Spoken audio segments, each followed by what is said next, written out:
Wandering Winder here with the first day of previews for the second edition of Seaside. My initial reactions.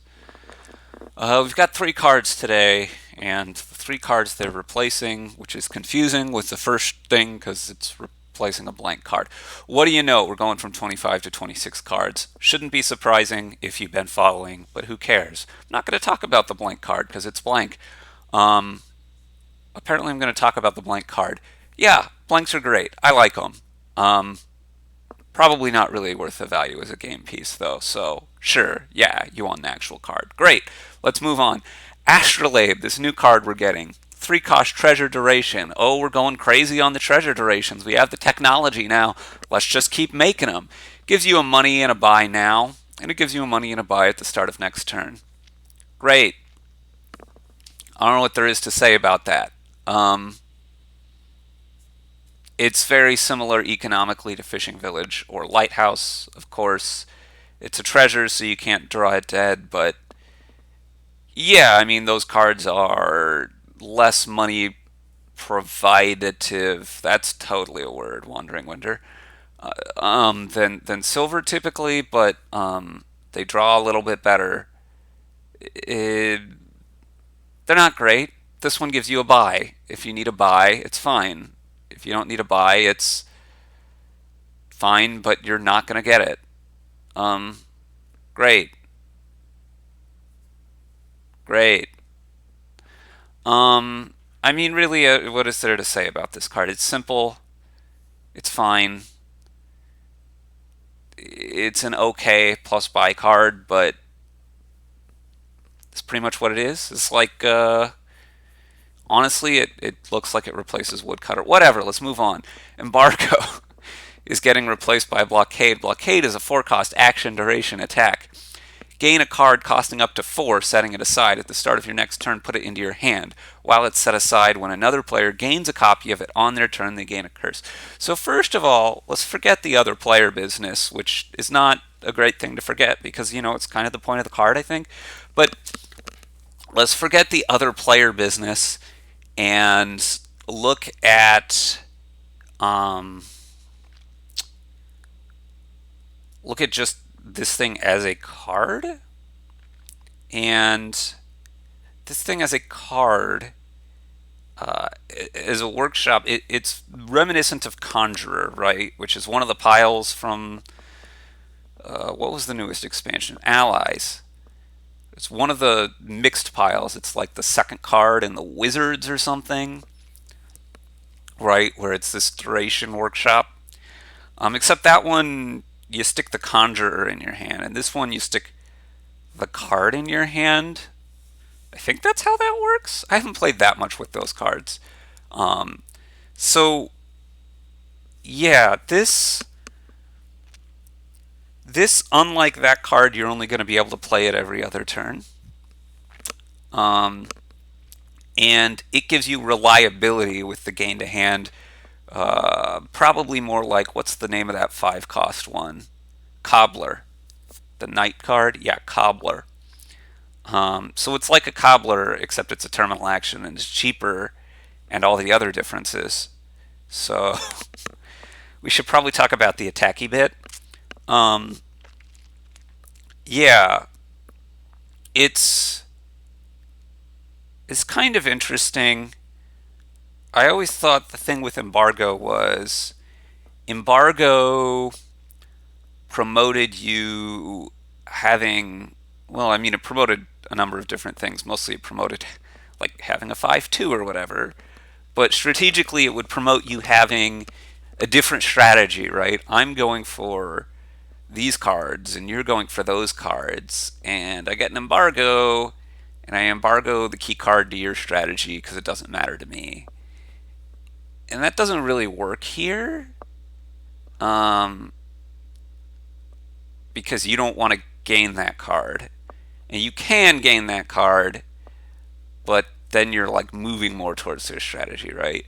This is more like we're playing a mirror, and I'm going to gain one of the key, some important-ish card, and you're going to be really disincentivized from gaining it. Kind of like Swamp Hag, but specifically with that card, right? Now, there are ways to get around this. They're just trash the curse or don't get that card, get a different card. So like as a workshop, I'm not a big workshop guy, as you may know from watching my channel. But yeah, I'm sure there will be places for this. It's probably much, much stronger than embargo.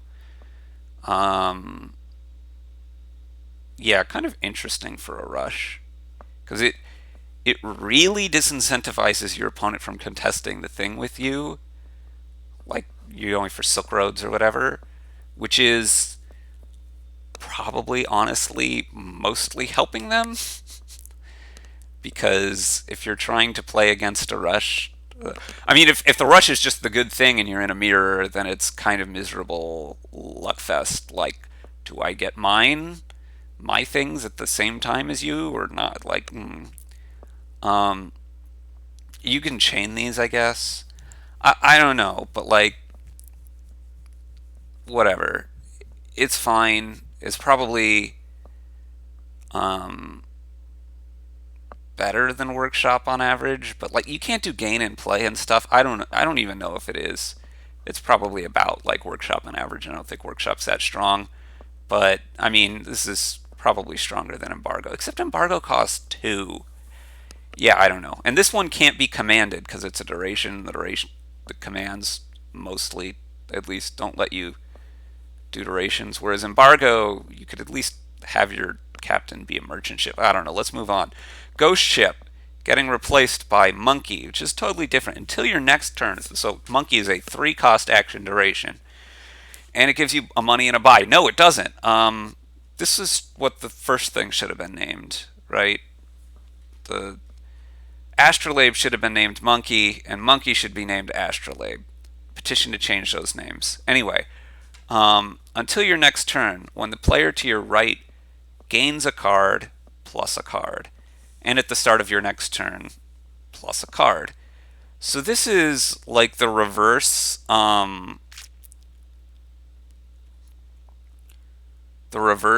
thing. Garrison, that's the thing. Although Garrison gives you 2 money, and yeah, so there are some differences. This doesn't need counters because you just draw the card immediately, which has some implications, right? This is going to get hosed by discard attacks to some extent.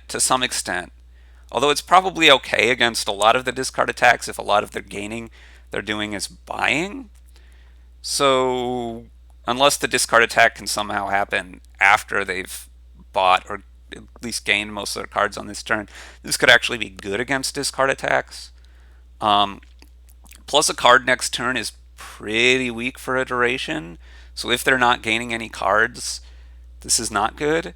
On the other hand, when are they not gaining any cards? I mean, maybe they will gain fewer cards because they know you've got this in play. That's certainly possible. Maybe they'll gain more cards because they're trying to make you draw extra cards for some reason that I cannot fathom at the moment. I wonder how pillage is worded. Do you gain the spoils first, or do you attack them first? Because if you gain the spoils first, I think they draw in the middle of while that's resolving. Anyway, whatever. We'll figure that out. It's not important. Um, but that would be a reason why you would want them to draw more, I guess, because you get a better pillage off. Kind of. I don't know. Maybe somebody else in the comments section leave more edge cases as to why you'd want to gain cards to force them to draw. Possession is probably the cleanest one, right? Yeah, possession. Other than possession, the obvious every time edge case. Anyway, let's talk more about this actual card. So, yeah, your opponent's gaining 1 card a turn. This is like an Enchantress, which is fine. but not exciting. Your opponent starts gaining more than one card a turn. This card starts to be exciting. Maybe not the most exciting, but pretty decent. Um, right. Enchantress is only okay, and without the attack is probably quite a lot worse. So you really want them to be gaining more than one card. But there are a lot of decks that gain 3, 4, 5, 6 cards a turn. At which point this card is excellent, right? This is I mean, it's a duration, so you're not getting it every turn, blah, blah, blah. You need more than one, blah, blah, blah. But, they're gaining 3 cards a turn, they're gaining 4 cards a turn. I mean, think of all the things that Triumph triggers. This plays against that very strongly. And somehow, where I'm really viewing this is in a money deck against a deck that's trying to build a lot, right? Oh, they're getting their 3 engine components. They're things to draw. One of them draws, one of them villages, one of them payloads or something. You're drawing 3 cards. And let me tell you, if you're drawing 3 extra cards at the start of your turn, that's a really good way to hit 8. Now, getting enough of the right number of these at the right time, maybe not so easy. So it's probably not really like, oh, it's the engine buster, and like, oh, I'm using the word engine a couple times, but right, it's it's the money card that plays against the other decks. It's not so much that probably. I wonder if you can make them gain cards on their turn. Is there a way you can do that? There probably is. On their turn is tough. On your turn, sure. On their turn is tough. Um, Possession again. Yeah, this card is great against possession, right? Because you well, it's not great against possession because they possess you and they get all the benefit. I don't know. It has weird interactions with possession. That's what I mean. Anyway, I don't know. I like this card. I think I'm going to like this card. I think I'm going to play this card a lot. I think this card is very often going to be very, very strong. And it's just ordering when to get it right. But right, if you're both building to where you're going to be gaining multiple cards a turn, it's really good. Now it's possible maybe to play around it sometimes, but there's always. Oh, this is the way you play this first, and then you play a junking attack, and they gain a junk card, and you draw the card right then. That's interesting. That's really interesting. So you play this, and then you play Mountebank, and then you draw 2 cards off the Mountebank. Hot. Yeah. So anyway, this seems good. This seems really good. Um, Not against any deck, right? Not against a deck that's just going to buy one thing every turn, and then towards the end of the game can sometimes just buy no things because they know you've got this in play and the estate wasn't going to matter anyway. But even that's like some interesting counterplay, right? How many cards do I gain if I'm coming from behind, right? How many cards do I gain because I need to gain stuff to come back, but I also need them to dud.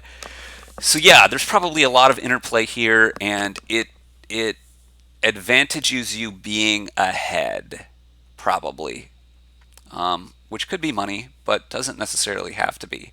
And advantages your opponent. It's an advantage for you to your opponent be gaining a lot of things, which likely, but not necessarily, means a lot of building. Note this is also really good against a card like Bandit Camp, or cards that a lot of the cards from Menagerie that gain like lots of horses.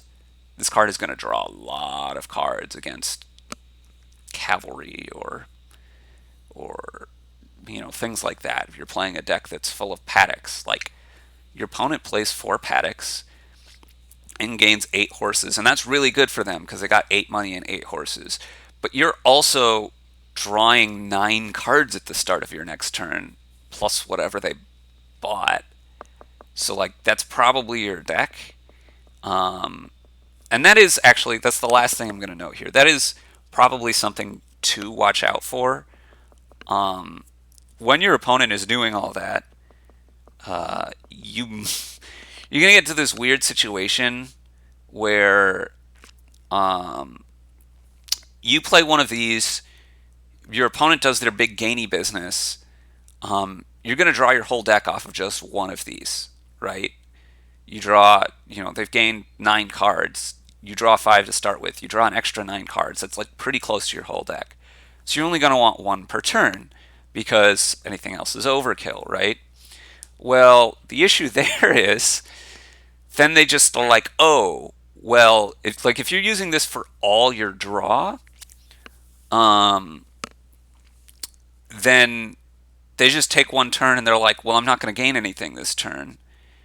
So then you have this duddy turn where your hand is not very big, but then they can have a whole full big turn again. So it's like in every other turn. That's probably not an effective counter strategy because you get a turn every other turn and they get a turn every other turn, but your off turn you get to gain things and their off turn they don't. Um, I don't know. I don't know. Maybe that's not.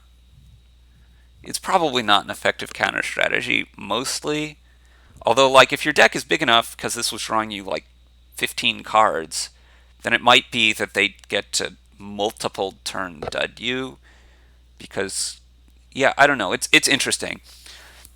So there's diminishing returns on getting more of these, but on the flip side, um, if you only have a couple, it could open up some strategic counterplay, and I think that's going to be some interesting counterplay. That's all I've got for today.